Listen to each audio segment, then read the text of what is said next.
Assalamualaikum, selamat datang kembali di vlog Bandi Budak Kampung. Ini sekarang aku berada dekat Bukit Tinggi. Nampak ni aku di Jalan Setapak kegiatan petang hari ni aku buat vlog sikit lah. Vlog petang ini kita dekat sawah. Nampak dia orang baru nak tanam padi. Alhamdulillah.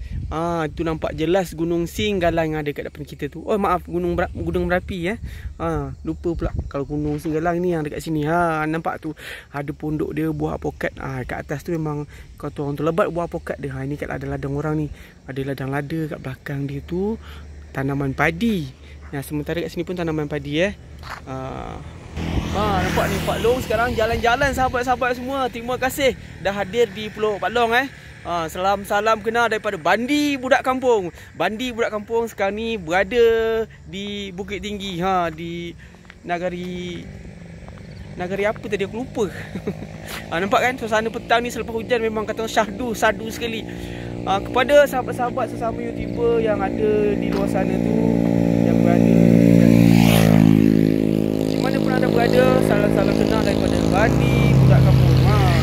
Sekarang diperkenalkan Bandi Budak Kampung adalah Pak Long. Inilah dia. Motor-motor je dekat sini. Cantik pemandangan dia, jadi buat vlog kat sini.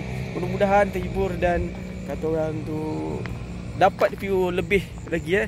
Kepada sahabat-sahabat yang baru kita jumpa channel Bandi Budak Kampung, maka jangan lupa like, subscribe dan komen. Inilah dia. Terima kasih dah hadir.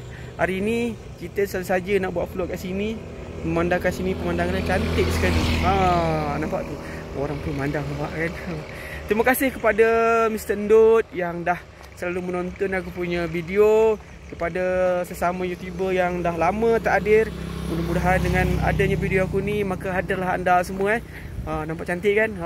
Itu memang cantik. Terima kasih video singkat ni. Okey, Assalamualaikum. Salam kenal untuk semua. Salam sukses.